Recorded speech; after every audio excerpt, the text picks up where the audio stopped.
The Portmore Transportation Hub were plans for that project neglected by the government.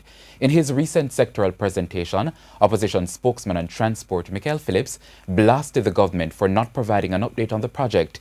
He says discrepancies on the Portmore bus route continues to cost the state-run Jamaica Urban Transit Company JUTC millions. Here is TVJ's Kelisha Williams.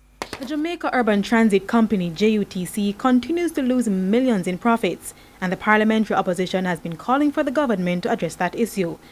The opposition spokesman on transport, Michael Phillips, is renewing that call. He says the Transport Ministry could save millions if certain issues are addressed. First, money spent on buses which ply Portmore routes, such as a toll which this year will cost the company over $400 million. Another issue is a shortage of buses. He says Portmore residents continue to suffer as the company has failed to supply the number of buses required daily.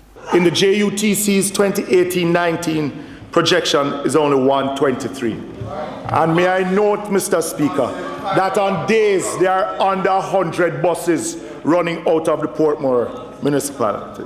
Which is why he's calling for the Transport Ministry to provide a status report on the Portmore Transportation Hub, which has been in the pipeline for some time now.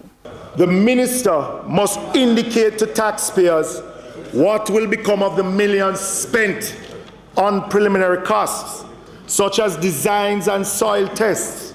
The National Outcome Number 9 of Vision 2030 plan speaks specifically to creating strong economic infrastructure. He believes the hub would provide greater comfort to passengers by providing connections to Spanish Town, Halfway Tree and downtown in one location. This, he says, would also address the traffic nightmare. Kelisha Williams, TVJ News.